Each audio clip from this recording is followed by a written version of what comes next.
Thank you, Alexandro, and thank you for all the work in organizing the technical part of these webinars in the Assumi project.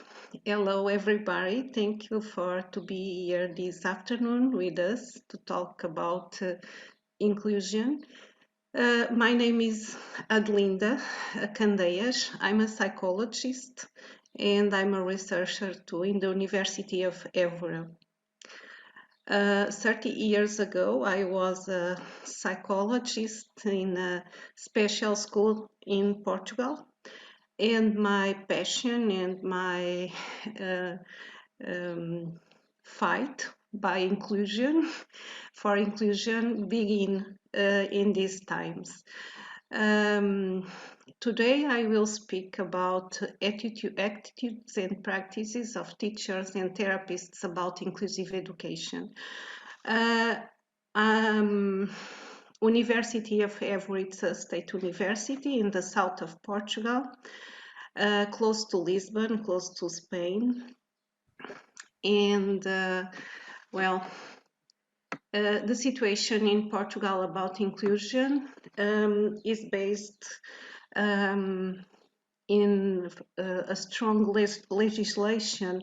All the changes in Portugal in the last 30 years are supported in a strong legislation to change practices. These changes of legislations in Portugal are in part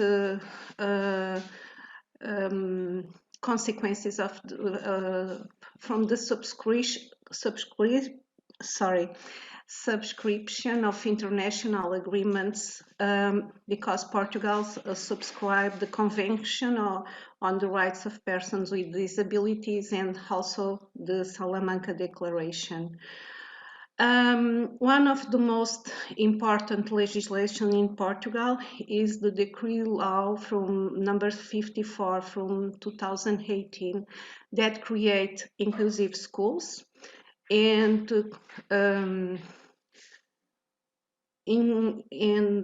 create all the conditions to have all the children and youngsters in the public schools and with all the supports that they need. I'm going to explain a little bit more about it. So inclusion in Portugal and inclusive schools in Portugal, it's a holistic reality that try to answer for all kinds of needs from children and youngsters from 6 to 18 years.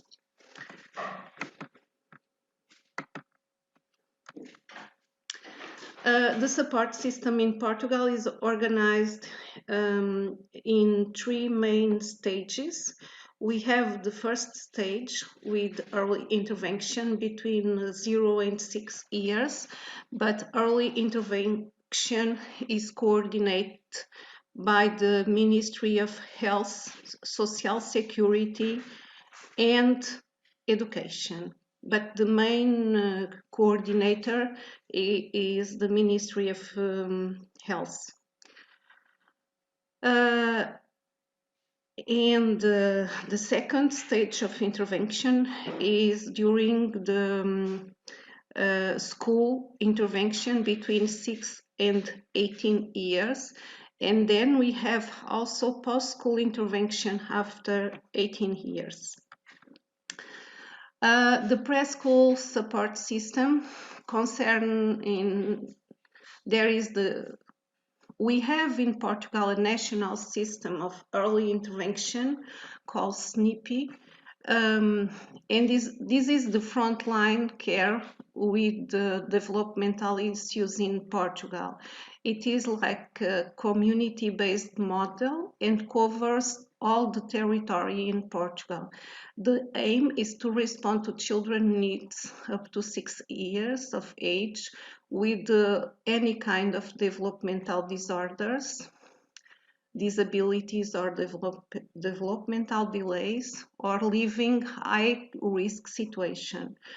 So it's a universal system for all children and all the families, and it's a system based on the family, in the community, the family, and the children. Then we have the school support system. In the school support system, comprise every public schools, and these public schools have resources to give answers for the needs of the children and youngsters, and when they don't have enough resources, they could contract these resources in the community. In the schools, we have special teachers that work with the mainstream teachers, and we have also the therapists. All these teachers and therapists are part of the EMAIs. EMAIs are the teams, multidisciplinary teams that work in the schools and decide, analyze, evaluate all the information, and take decisions about the intervention with each one of the children that require special intervention or additional intervention. Another important question is about the concentration of some kind of resources, human resources and technical resources in the public schools to answer for specific groups of students. For example, we have schools that concentrate all the resources for deaf students, with bilingual education, for example, and bilingual communication. We have other schools with specific resources for autism or for multiple disabilities. So in all the regions, we have public schools that concentrate all the services for regular children and also specific resources for children that need special support. And all these resources are concentrated in the public schools. For example, we have 337 units that support students with autism. So we have 337 schools with these resources in Portugal. Another important information is about the organization of the work in the schools. This new decree law from number 54 from 2018 create the need to put the responsibility. I think the main idea is that put the responsibility of manage the learning process and development process of the children in the teachers, in the parents, and in the multidisciplinary team. So this multidisciplinary team should create different kind of measures that support learning and inclusion. And these measures need to be organized in this team with the accordance of parents, mainstream teacher, special education teacher, therapists, doctors, etc. The identification of the needs of support to each children should be made as early as possible. The main part of these needs are identified during the preschool period, and during the school period they are reassessed. The dynamics, the intervention is now considered like a dynamic process. So we don't have plans, fixed plans of intervention. The plans are dynamic and evaluated by the multidisciplinary teams and could be changed during all the periods of school. Another important question is that this team also created the PACE,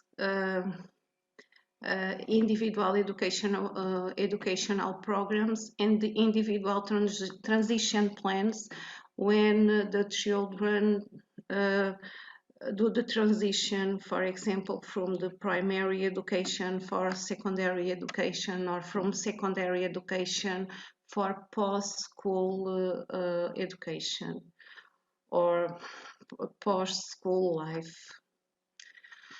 After school inclusive support system, it's a network of support that could be organized in the interaction between social security, resources centers for employment, centers for qualification, and also private or social institutions that support this group of population. We have the occupational activist centers for that support these adults that don't have conditions to have an autonomous life. We have the resources centers for employment. For example, these resources centers for employment, when the person have conditions to live in an autonomous residence, could work together with the autonomous residence, and the person could have autonomous life and be integrated in some plan of training to prepare for employment. So we have a very network system for after-school inclusive support system, and that depends of the needs of support from each person. Some questions until now?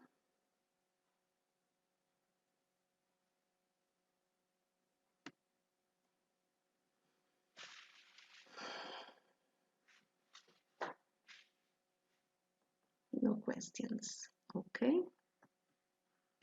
Now I'm going, well, in Portugal, we have this mentality, this value about, it's like a social value about inclusion. It's like something that we want in the society, but it's not easy to put it in practice. In the beginning, in 20 years ago, inclusion, it was difficult to implement because we don't have enough resources, or we don't have enough technicians. But today, this is not our main problem. We have resources, we have schools very well, with very good equipments, but we have teachers and the professionals that are prepared for a mainstream school with only for children without special needs of support. The mentalities and attitudes didn't change with laws, so we need something more. And one of the most difficult obstacles or barriers that we have in Portugal to improve inclusive schools is in this mindset of professionals and sometimes in the mindset of some parents too. So we prepare a study about attitudes in practices from teachers and therapists that work in inclusive schools, and the most part of them that are part of the multidisciplinary teams that works and take decisions in the inclusive schools. We like to understand better these attitudes, and we like to understand better the similarities or differences between the attitudes of teachers and therapists, because they all work in the same schools with the same children. Sometimes the therapist goes to the classroom and show examples of little interventions, examples of activities to do with the teachers, to do with the other children, to help one children with specific needs of support. But sometimes the technicians feel resistance from the mainstream teachers. Some of these teachers prefer that the technician takes the children for another room and not to work in the mainstream room with all the children at the same time. So we have some kind of resistance inside the classrooms and inside the schools, and we want to understand better these resistances.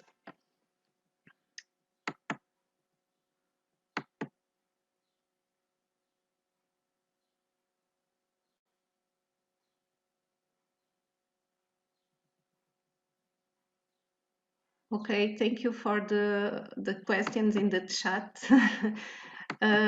So let's go to see the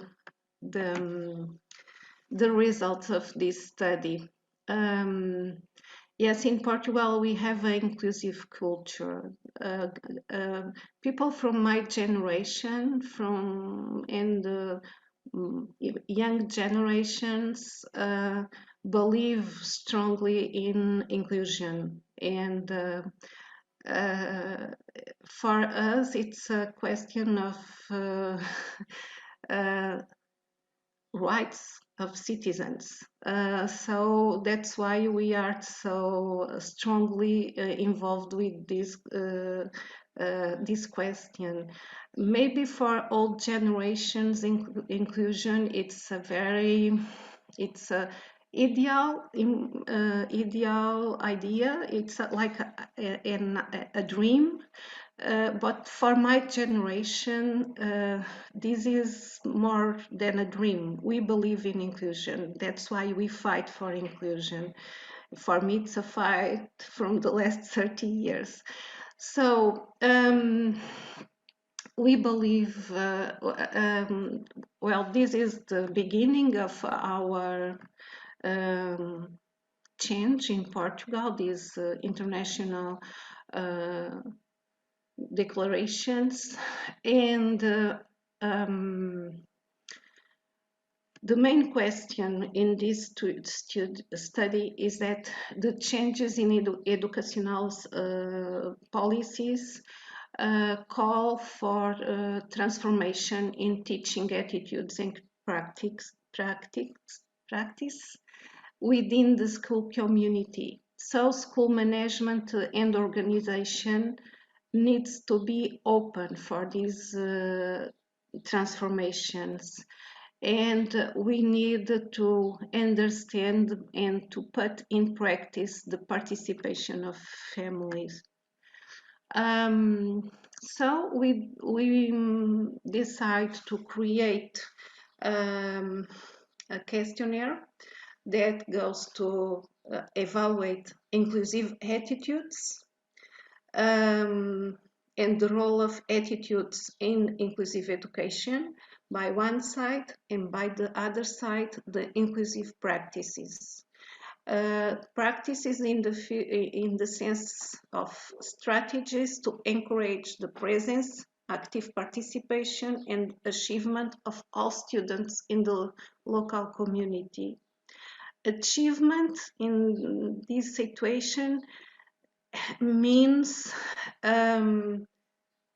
have access to the goals proposed by school and proposed by the children or by families. Support for students at risk for failure or exclusion. Practices of continual education by the teachers and support team that will enrich their professional careers, and inclusive practices from the support team and teachers that are trained to respond to student diversity during their initial training.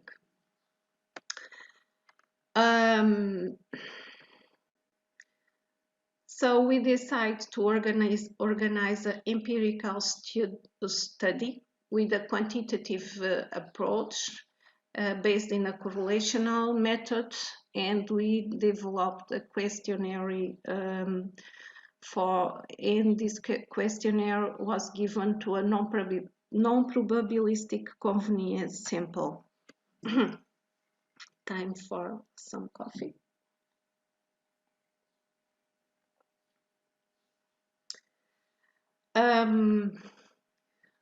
Our main objective is understand the attitudes and practices of mainstream therapists and teachers, sorry, it's a mistake here, about inclusive education.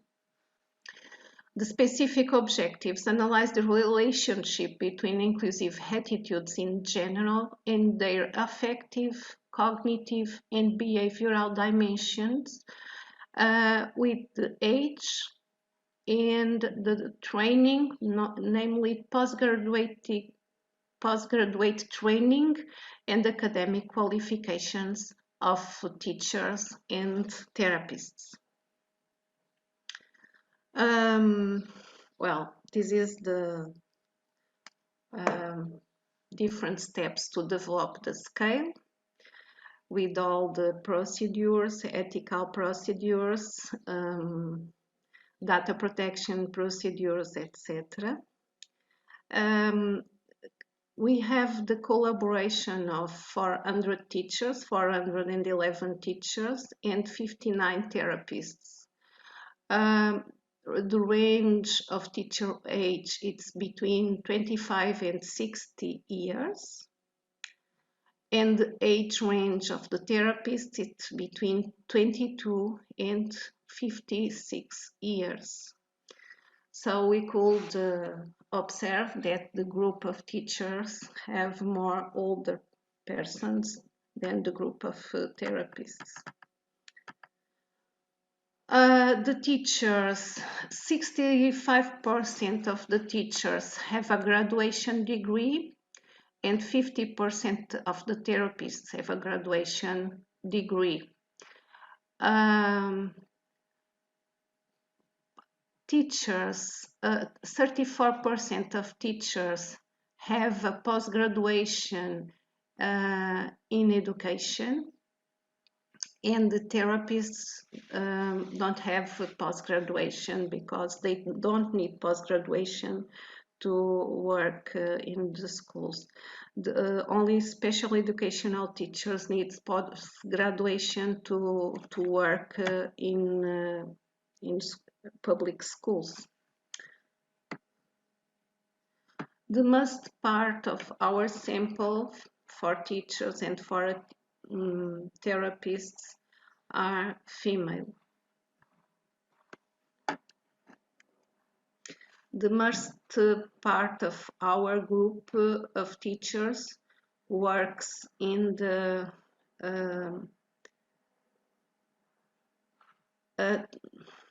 primary school, and we have 25% in the pre-secondary school, the third level of pre-secondary school, and 25% in secondary school. Secondary education in Portugal, it's between 15 and 18 years. And the third cycle before secondary school is between 12 and 15 years. So, and we have 50% of teachers from primary school. Our questionnaire evaluates these dimensions, affective attitudes and practices, cognitive attitudes and practices, and behavioral attitudes and practices. It's a reliable instrument, and so we could have confidence in the results. There is the items that we collect by interview. So we have here the items from the cognitive dimension. For example, I believe that the school is for everyone, or I think that all students should be included in mainstream education. I believe that all students have learning potential. So this is some of the items for cognitive dimension. For behavioral dimension, we have questions like, I talk to students about their academic tastes and difficulties. I provide feedback to students about their academic work. Inclusive education training makes an important contribution to mainstream and therapists' knowledge base. I carry out students' group tasks and activities. And in the affective dimensions, we have items, expressions like, I enjoy sharing ideas with other colleagues about inclusive education. I enjoy participating in inclusive education initiatives. I feel comfortable working with all students. I like students to carry out activities with their peers, etc. Some examples of the dimension inclusive practices. I promote quality education for all children.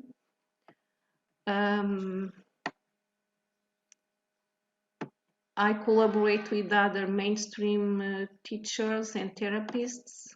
I collaborate with community members to include them in students' learning process, for example, or I participate in inclusive education training sections.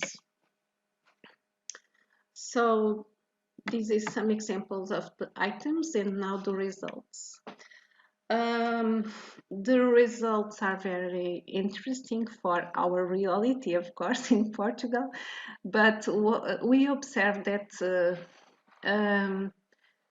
teachers with post-graduation qualification have more positive attitudes, and this is very interesting because they have more more information, more knowledge, more competences. They also have more positive attitudes. Another interesting result is that women have stronger inclusive attitudes than men. Well, we know that our sample, it's the majority of our sample are women, but this is a very interesting result that should be deeply appreciated in the future to understand if this is a real question or if it's only derived from the differences between men's and women's in our study. Another question is about the be part of a multidisciplinary team that the name is Multidisciplinary Support Team for Inclusive Education. We call in Portuguese EMAI. These EMAI teams have the mainstream teachers, therapists, parents, other for example, stakeholders from the community when, for example, when it's necessary to prepare internship for secondary school curricula, things like that. So these multidisciplinary teams, they are like little balloons of inclusive attitudes. In 2018, when they are created, it was very difficult for the first year of functioning of these teams, because before of these teams, the special educational teachers decide take the most part of the decisions, and now we have a team that needs to make an agreement about the plan of intervention. And we observe that the mainstream, the teachers and the therapists that are part of these teams score higher on the attitude index of inclusion. So they have a more positive attitude toward inclusion. So this is a very good result and a very good sign to continue to improve these teams, these work teams in the schools. Another interesting result, it's about the therapists. When we compare therapists with teachers, we could observe that therapists have a more positive inclusive attitude. These therapists are the therapists that are part of the staff of the school, or therapists that are contract in institutions or firms outside the school to go inside the school, give support for the children or for the teachers or for the family when is necessary at home. And we could observe that the therapists have a more positive attitude toward inclusion, especially in the domain of cognitive attitude and in the domain of affective attitude. So this is interesting. That means that the therapists accept very well this new model of inclusive school and inclusive support. And we could have here a very interesting group of professionals to help to improve the results of introduce more inclusive activities and practices inside the schools.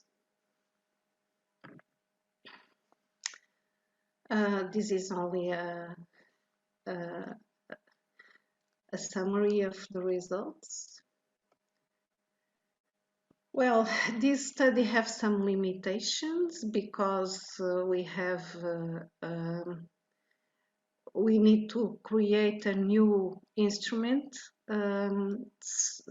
Another question is that we don't have pre-existing instruments and pre-existing literature about that because this is a very new model. And the sample, it's a sample that is not representative. It's only a sample that decide to cooperate in the study.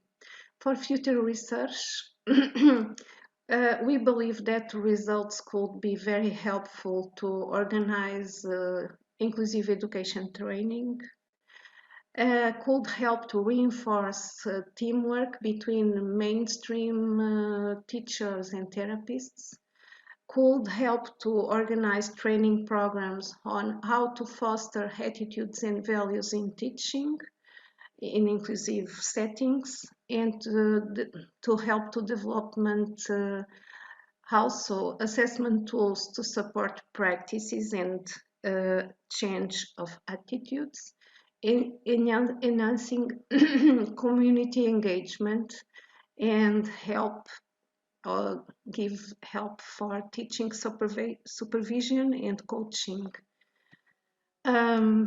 Thank you very much. Obrigada in Portuguese. Thank you. That's it.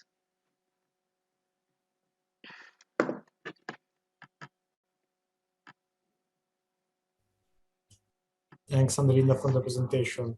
Are there any questions from everyone?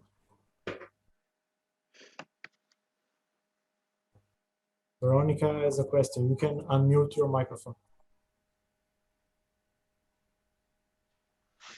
It was just, thank you. Thank you, Veronica. Thank you very much. It was very interesting because I started to work in inclusive team at a primary school, and I'm there for the first month. So we are trying to build the cooperation between the special pedagogue, school psychologists, and teachers, and assistants. So we're trying to build an inclusive team from scratch at our primary school in Slovakia. So it has some really good points. Thank you very much. Thank you, Veronica, and I hope you could implement your idea of inclusion. I have a question here from Lynn. Lynn, where is Lynn? Lynn. Lynn say, did I understand it right that there want to be a child with autism together with deaf child in the same school? Yes, it is possible that we have at the same school children with autism and deaf children, but these children these children are in regular classes. We have limitations for the number of children that need additional supports in each class. And when they go, for example, for the special united of stimulation for autism teach rooms, for example, this is only for children with autism. For deaf children, we have groups of deaf children in the same classes with the teachers that work with bilingual teaching. They could have, for example, physical education or arts together, but they don't have mathematics or maths or history together, because deaf children are in small groups with the interpreters for specific contents. Only in some of the contents they are in a mainstream group, and of course during the extracurricular activities in the school, but they are in the same school, yes.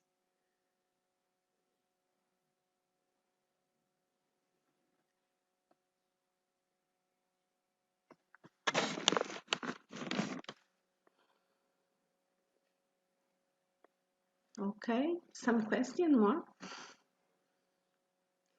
It's not difficult to work like that in Portugal. We have these models of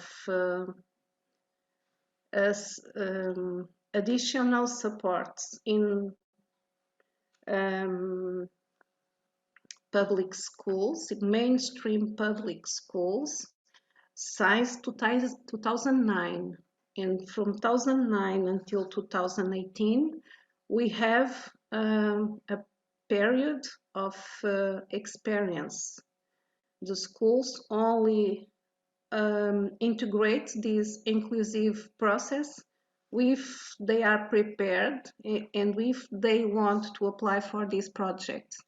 After 2018 is compulsory, but the special supports for autism or for deaf or for blind students are only in some schools, not in all the schools. We have 2 or 3 schools for region with these special supports. Okay.